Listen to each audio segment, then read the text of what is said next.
കോമഡിയാ കേട്ടോ. പുറത്തന്നെ ഭയങ്കര മഴയായിരുന്നു. എന്താ അല്ല, ഷർട്ടെല്ലാം ശരിക്കും നനഞ്ഞിരിക്കുന്നു. അത് ഈ ടെൻഷൻ അടിച്ചിട്ട് വേർത്തേക്കുന്നതാ. അപ്പൊ ആദ്യമായിട്ടാണോ പെണ്ണ് കാണാൻ വരുന്നത്? അല്ല, ആദ്യമായിട്ടല്ല. ഇതെന്റെ 106ാമത്തെ പെണ്ണ് കാണല. ഇതെങ്കിലും ശരിയാകണേ എന്നുള്ളൊരു ടെൻഷൻ അടിച്ചിട്ട് ഇങ്ങനെ വേർത്തേക്കുന്ന. അല്ല, ഒരു കാര്യം ചോദിച്ചോട്ടെ, ഇതെന്നെ തിന്നാൻ സമ്മതിക്കാട്ടെ? എടുക്കരുത്. ഈ പെണ്ണ് കാണൽ കടങ്ങ് വിജയിച്ചതിന് ശേഷമേ ഇതൊക്കെ ഞാൻ തൊടിയിക്കാൻ സമ്മതിക്കത്തുള്ളൂ. പിന്നെ കോമഡി അച്ഛനെടുത്തോ. പെണ്ണിനെ വിളിക്ക്. മായേ,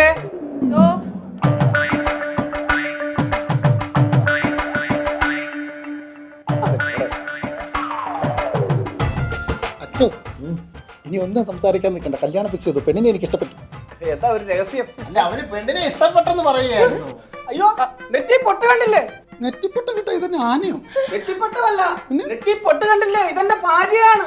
ഇദ്ദേഹത്തിന്റെ ഭാര്യയാണോ? എന്റെ ഭാര്യയാണ്. ഭാഗ്യവാൻ. എനിക്കുണ്ട് ഒരെണ്ണം വീട്ടില്. ഇവനെ പറിച്ചു വെച്ചിരിക്കുക. നിന്നോട് ഞാൻ 100 തവണ പറഞ്ഞിട്ടുണ്ട്, ഇതുപോലെ ആൾക്കാർ വരുമ്പോ ഇങ്ങനെ അണിഞ്ഞൊരിഞ്ഞ് വന്ന് നിൽക്കരുത്. ചേട്ടനല്ലേ പറഞ്ഞ വൃത്തി എനിക്ക് മരണമൊന്നും. ഓ, ഈ വൃത്തി ഇച്ചിരി കൂടിപ്പോയി. പെണ്ണിനെ വിളിക്കാം. വിളിക്ക്. അവളെ വിളിക്കും. മോളെ,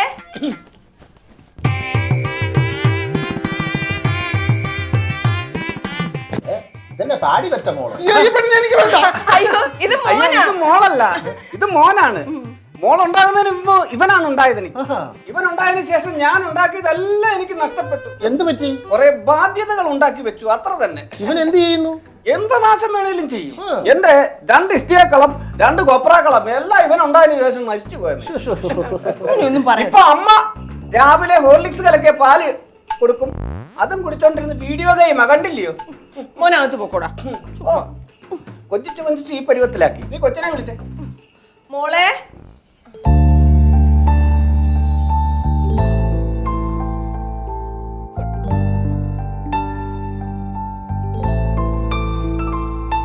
ഇതാണ്. അച്ഛോ, എനിക്ക് പെണ്ണിനെ ഇഷ്ടപ്പെട്ടു. എന്നാ പെണ്ണും ചെറുക്കനും പിച്ചും പെയ്യും എന്തെങ്കിലും സംസാരിക്കട്ടല്ലേ?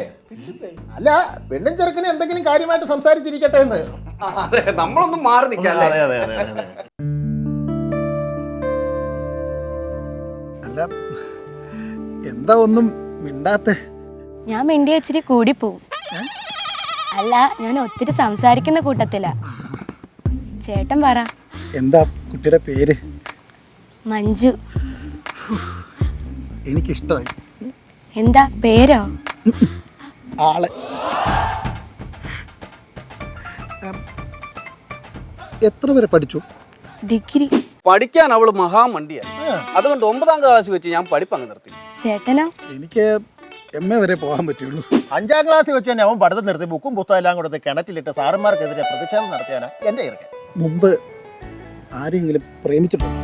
ഇല്ല, ജീവിതത്തിൽ ആദ്യമായിട്ടാ ഒരു പുരുഷനെ ഞാൻ നോക്കുന്നേ. തയ്യൽ പഠിപ്പിച്ച ടീച്ചറുടെ ഭർത്താവുമായിട്ട് ഊട്ടിയിലോ മറ്റോ കണ്ടൊരു 4 ദിവസവും കണ്ട് കറങ്ങിയിട്ട് വന്നപ്പോൾ നാട്ടുകാർ അതും ഇതുമൊക്കെ പറഞ്ഞു. ചേട്ടൻ ആരെങ്കിലും പ്രേമിച്ചിട്ടുണ്ടോ? പെണ്ണെന്ന് കേൾക്കുമ്പോൾ തന്നെ എൻ്റെ കാലിനോട് ഇങ്ങനെ വിറച്ച് തുടങ്ങും എനിക്ക്. ഞാനാരും പ്രേമിച്ചിട്ടില്ല. അവനെ ആ സെറ്റപ്പിന്റെ പേരും പറഞ്ഞ് അവനെ തെങ്ങ കെട്ടിയിട്ട് 2 ദിവസം തല്ലി. 3ാം പൊക്കം ഞാൻ ചെല്ലുമ്പോൾ എൻ്റെ കൊച്ചു ചങ്കത്തരച്ച് കരയുക. എൻ്റെ അച്ഛൻ, ഞാൻ നിരപരാധി, എന്നെ ഒന്ന് അടിച്ചുവിടാൻ. മഞ്ജു ഇരുവഴിഞ്ഞപ്പുഴ അറബിക്കടന്നുള്ളതാണെങ്കിൽ ഈ മഞ്ജു ഈ ഗിരീഷിനുള്ളതാണ് അല്ലേ? അതെ. അപ്പൊ അതാ പറഞ്ഞത്, കണ്ണി എന്നാ കണ്ണും കൂട്ടത്തിലേ ചേരത്തുള്ളൂ. അപ്പൊ എല്ലാം പറഞ്ഞതുപോലെ. ഓക്കെ. അതെ, വലിയ മൂച്ച പിടിച്ച് കല്യാണമൊക്കെ ഉറപ്പിച്ചല്ലോ. ആ ചെക്കന് വല്ലതും കൊടുക്കണ്ടേ? ചെക്കനല്ല, അവന്റെ തന്തയുടെ ചെവുക്കല്ലിട്ട് 2 എണ്ണം കൊടുക്കണം. അയ്യോ, അവന്റെ നോട്ടം അത്ര ശരിയല്ലായിരുന്നു. നിന്റെ ദേ, ഈ എന്റെ വായിരിക്കുന്ന വല്ലതും കേക്കരുത് കേട്ടോ. അതല്ല ചോദിച്ചത്. പിന്നെ ഏതാണ്? നമ്മുടെ കൊച്ചിനെ പറഞ്ഞു വിടുമ്പോ സ്ത്രീധനം എന്തെങ്കിലും കൊടുക്കണ്ടേന്ന്. അതിന് വകുപ്പ് വല്ലതും കണ്ടിട്ടുണ്ടോ? ഇല്ല, അത് കാണണം. ആഹാ, നല്ല ഉത്തരവാദിത്തമുള്ള തന്ത. മകളെ കെട്ടിക്കാൻ പ്രായമായി, എന്നിട്ട് സ്ത്രീധനം കൊടുക്കണ്ടതിന് ഒരു വകുപ്പും കണ്ടിട്ടുമില്ല. നിന്റെ പറച്ചില് കേട്ട നിന്റെ തന്ത ഇങ്ങോട്ട് ഉരുട്ടി തന്നവളാണ് പറയുന്നത്. ദേ, പല കരുതൽ അവിടെ ഉണ്ടാക്കി വെച്ചിട്ട് ദൈവദോഷം പറയരുത് കേട്ടോ. 5 പവൻ, 50,000 രൂപ, ഒരു കാറ്. നല്ല അന്തസ്സായിട്ട് തന്നെ എന്നെ ഇങ്ങോട്ട് പറഞ്ഞു വിട്ടത്. അവസാനം പറഞ്ഞ എന്തുവായിരുന്നു? ഒരു കാറ്, കേട്ടില്ലേ? കാറ് 4 ടയറും ഇല്ലാതെ വർക്ക്ഷോപ്പിൽ കട്ടപ്പുറത്ത് കയറ്റി വെച്ച ഒരു പഴഞ്ചൻ പ്രീമിയർ പത്മിനി. അതിനെ കാറല്ലേ? എടി, ആളാ വർക്ക്ഷോപ്പിൽ കൊണ്ട് എന്നെ കൊണ്ട് കാണിച്ചിട്ട്, ഇതാ മോനെ നിന്റെ കാറ്. അത് അവിടെ കൊണ്ട് കാണിച്ചല്ലാതെ ഇന്നേ വരെ ഈ വീട്ടിൽ ആ കാർ വന്നിട്ടുണ്ടോടി? ഇവിടെ ഒരു 10 മണി കരിപ്പട്ടിക്കാർ മേടിച്ച് തന്നായിരുന്നു, അത് കെട്ടിവലിച്ചെങ്കിലും ഇവിടെ കൊണ്ടുവരായിരുന്നു. ഇനി അത് പറഞ്ഞു കാറിന്റെ മഹത്വം പറഞ്ഞോണ്ട് നടക്കുക. ഇനി അതൊന്നും പറഞ്ഞിട്ട് കാര്യമില്ല. നമ്മുടെ കൊച്ചിന്റെ കാര്യം പറ. അതിന് എന്നാ ഇപ്പൊ ചെയ്യുന്നേ? അതിനെന്നാ ഞാൻ അതിനൊരു വഴി ഞാൻ കണ്ടുപിടിച്ചിട്ടുണ്ട്. എന്ത് വഴി? എടി നമ്മുടെ ടൗണിലുള്ള 50 സെന്റ് സ്ഥലമില്ലേ, അതങ്ങ് അവിടെ പേരിൽ എഴുതി കൊടുക്കാം. അപ്പൊ നമ്മുടെ കൊച്ചിനോ? അവന് ഈ വീടും പറമ്പില്ലേ, അതുപോലെ എന്തൊരു കഷ്ടമാന്ന് പറ. അല്ല, അതിന്റെ പേപ്പറൊക്കെ നേരെ ആക്കണമെന്ന് പറഞ്ഞിട്ട് നിങ്ങൾ ഇതുവരെ അതൊക്കെ ശരിയാക്കിയോ? എന്റെ മായ, അത് ഞാൻ നാളെ പോയി ശരിയാക്കിക്കോളാം. ഇങ്ങനായിരുന്നു കല്യാണമേ കഴിക്കണ്ടായിരുന്നു. എന്തൊരു കഷ്ടമാന്ന് നോക്കിയത്. നാളെ തന്നെ ശരിയാക്കണം. ശരിയാക്കാം. ഓ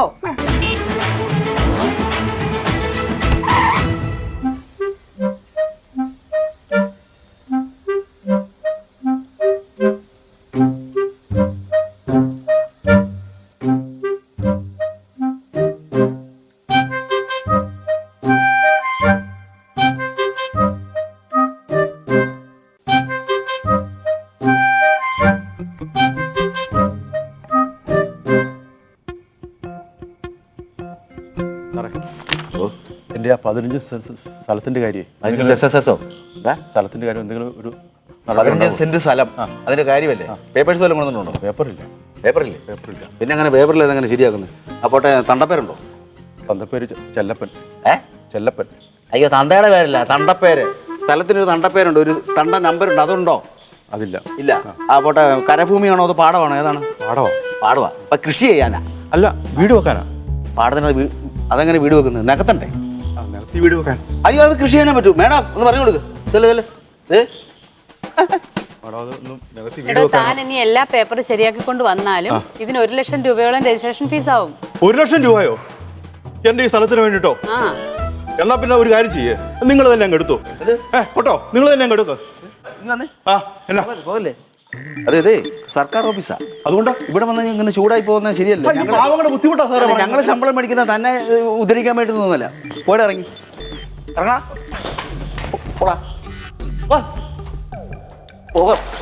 ഞാനായിരുന്നു. എന്നാടു സാറേ, ഇപ്പൊ അവള് പറഞ്ഞ എന്നാ അറിയാം? പയ്യൻ വന്നോ? അവൻ വന്നിട്ടില്ല. അപ്പൊ അത് നമുക്കേ ഞങ്ങളുടെ ഒന്ന് കല്യാണം നടത്തിത്തരാമോ? നിങ്ങളുടെ കല്യാണം നടത്താം. അവൻ ചെറുക്കം വരില്ല, അവൻ താമസിച്ചില്ലേ. അത് ശരിയാവില്ല. താൻ സാക്ഷിയല്ലേ? സാക്ഷിയാണ്. കിട്ടുന്ന പയ്യന്റെ അഡ്രസ് അല്ലേ ഇവിടെ തന്നിരിക്കുന്നത്? അതെ. ആ പയ്യൻ വേണ്ട കിട്ടാനേ. താനെങ്ങനെ ആ കുട്ടിയെ കിട്ടും? അല്ല, അപ്പൊ ഞങ്ങളിപ്പോ ഇത്ര നേരം ഇരുന്ന് പരിചയപ്പെട്ടപ്പോ അവക്കിപ്പോ എന്നോട് ചെറിയ ഇഷ്ടമുണ്ടേ.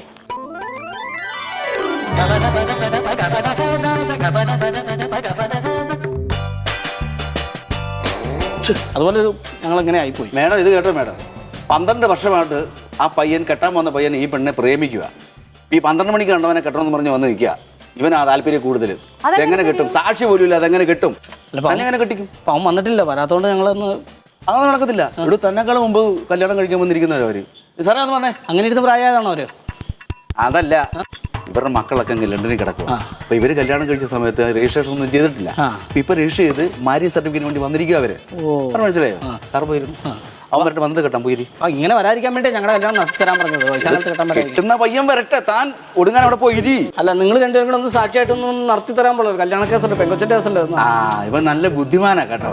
നമ്മള് കെട്ടിച്ചു കൊടുക്കാം സാക്ഷിയായിട്ട് നിന്ന്. എന്നിട്ട് നമ്മുടെ ജോലി പൊക്കോട്ടെന്ന് ഞങ്ങൾ ഹസ്ബൻഡ് ചെയ്തോട്ടെന്ന്. സാറേ, ഒരു 5 മിനിറ്റോടെ കഴിഞ്ഞാൽ ഇവള് പൊട്ടിക്കരയും. ക്ഷീണ പാവം, അവള് തളർന്നു, അവളാകെ വിഷമത്തില്ല. സാറേ, നീ ഒരു കാര്യം ചെയ്യും, ഒരു 15 മിനിറ്റ് വെളിയിൽ നിൽക്കാവോ? എന്നിട്ട് സാറേ അവളെ എന്നെ കിട്ടണമെന്ന് പറയും. അങ്ങനെ പറയാം. നീ പോയി അവിടെ പോയി അവിടെ ആ പയ്യൻ വരട്ടെ, എന്നിട്ട് കേട്ടാ. സാറേ, അവൻ വരില്ലായിരിക്കും സാറേ. നിനക്ക് വീട്ടിൽ തന്താൻ തള്ളൊന്നുമില്ലടാ, വീട്ടിൽ പോടാ. മതി ഉമ്മ വന്നിരിക്കാതെ ആക്കിയാന്ന് പറഞ്ഞു. ചെയ്യുമെന്ന് പറയാം. കഷ്ടമാണ്. എടവേ, അവനെ കല്യാണം കഴിച്ച് കൊടുക്കാൻ വേറെ പയ്യൻ്റെ അഡ്രസ്സാണ് ഇവിടെ.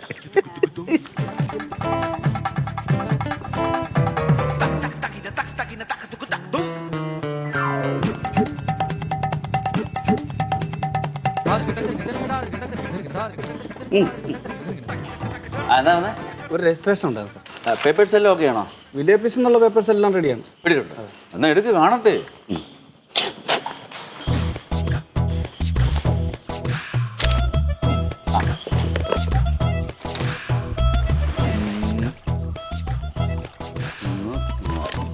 ഓക്കെ. അതെ, മുന്നാധാരമുണ്ടോ അവിടെ? ശരിക്കും ഈ സ്ഥലം എത്ര സെന്റ് ഉണ്ടെന്നാ പറഞ്ഞത്? 50 സെന്റ്. 50 സെന്റ്. അപ്പോൾ അത് ഇതെങ്ങനെയാണ്? ഈ സ്ഥലം അച്ഛൻ്റെ പേരിലാണോ അതോ തൻ്റെ പേരിലാണോ? എങ്ങനെയാണ്? അച്ഛൻ്റെ പേരിലായിരുന്നു. ഇപ്പൊ എന്റെ പേരിലാണ്. പേരിലാണ്.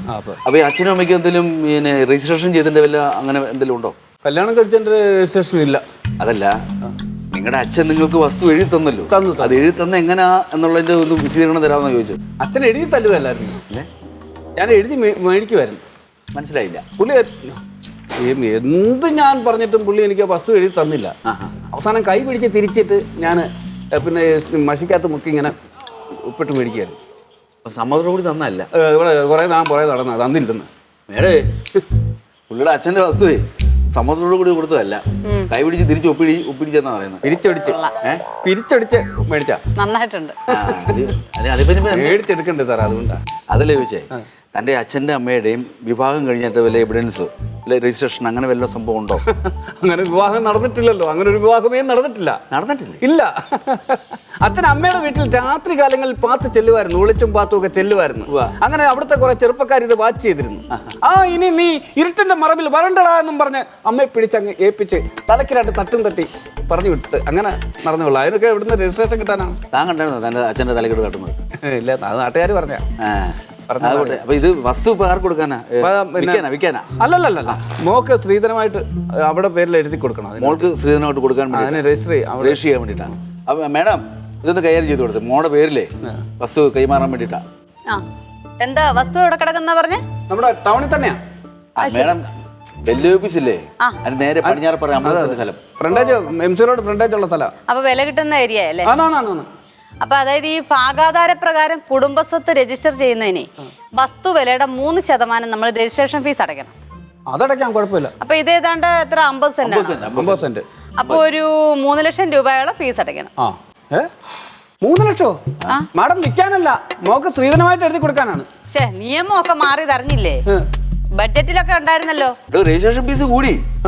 അപ്പൊ ഞാൻ 3 ലക്ഷം അടയ്ക്കണം. പിന്നെ എന്നാ പിന്നെ ഈ 3 ലക്ഷം ഉണ്ടെങ്കിൽ എനിക്ക് അവിടെ കല്യാണം ഒന്ന് സുഖമായിട്ട് നടത്തിയാൽ പോരെ? എന്തിനാ രജിസ്ട്രേഷൻ ചെയ്യാൻ നിൽക്കണം? ഒരു കാര്യം ചെയ്യും, സ്ഥലമായിട്ട് ഇവിടെ കിടക്കട്ടെ, പെണ്ണായിട്ട് വീട്ടിൽ നിൽക്കട്ടെ.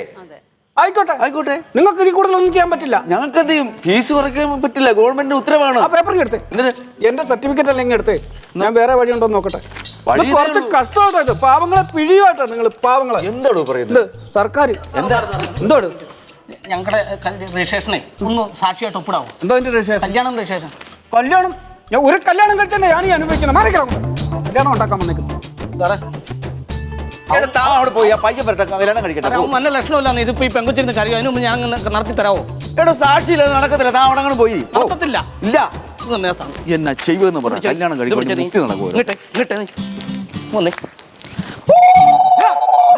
അതെ, ഞങ്ങളുടെ കല്യാണം കഴിഞ്ഞു. അവൻ വരുമ്പോ ഞങ്ങൾ കൊടൈക്കനാൽ പോയി എന്ന് പറഞ്ഞാൽ കേട്ടോ. Okay, all the best. അല്ല അതെ,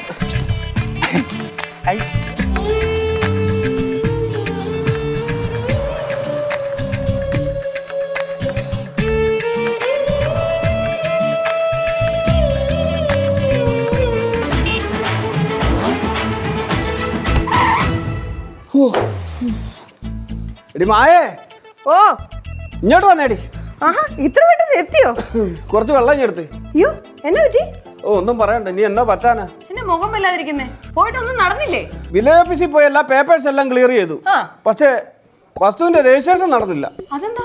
ഇനി നേരത്തെ ആയിരുന്നെങ്കിൽ കുടുംബസ്വത്ത് ഭാഗം ചെയ്യുമ്പോ കൂടി വന്ന 25,000 രൂപ ആകത്തുള്ളായിരുന്നു രജിസ്ട്രേഷൻ ഫീസ്. ഇപ്പൊ അത് 3.5 ലക്ഷം രൂപ വരെ ആകുന്നു. അയ്യോ, അതിന് ഇത്രയും പെട്ടെന്ന് കൂടിയേ? പുതിയ ബഡ്ജറ്റിൽ ഖജനാവിലേക്ക് പണം വരുന്നതിന് വേണ്ടി സ്റ്റാമ്പ് ഡ്യൂട്ടി കൂട്ടി.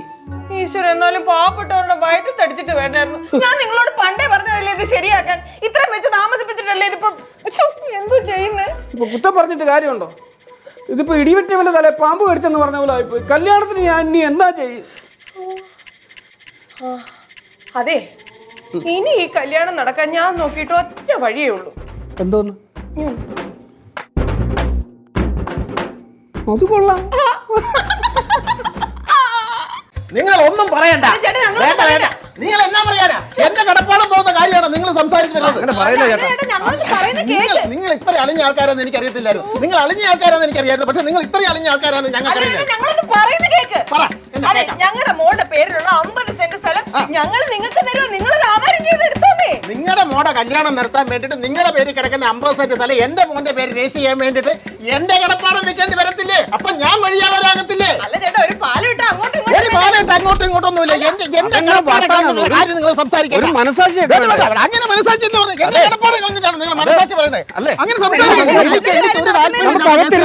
ഈ കല്യാണം നടക്കത്തില്ല. എനിക്കൊരു താല്പര്യമില്ല. ഇങ്ങോട്ടൊന്ന് നോക്ക് എന്താ? പ്രണാമം പ്രണാമം ഈ പ്രമാണം ഞാൻ എന്ത് ചെയ്യണം അതാണ് വല്ല നേരെ അങ്ങനെ പറയില്ലേ ചേട്ടാ, ഇതൊരു നല്ലൊരു കാര്യം നടക്കാൻ വേണ്ടിയല്ലേ. എന്റെ പൊന്നെ, എന്റെ കടപ്പാടം വിറ്റിട്ട് കല്യാണം നടത്തുന്ന പരിപാടിയില്ല. ഇങ്ങനൊരു ബന്ധം എന്റെ മോന് വേണ്ട. ആൾക്കാർ ശ്രദ്ധിക്കുന്നത് എന്നെ ആൾക്കാർ ശ്രദ്ധിക്കുന്നു. അങ്ങനത്തെ വേണ്ടെന്നേ. അതെ, നിങ്ങൾ ഇവിടെ ആധാരത്തിന് വേണ്ടി വഴക്കുണ്ടാക്കിക്കൊണ്ടിരുന്നോ?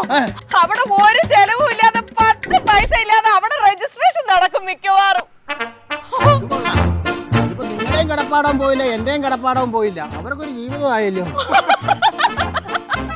അതെ, എന്തായാലും ഇത്രയുടെ വന്ന സ്ഥിതിക്ക് ചായ കുടിച്ചു അങ്ങ് പോകാം.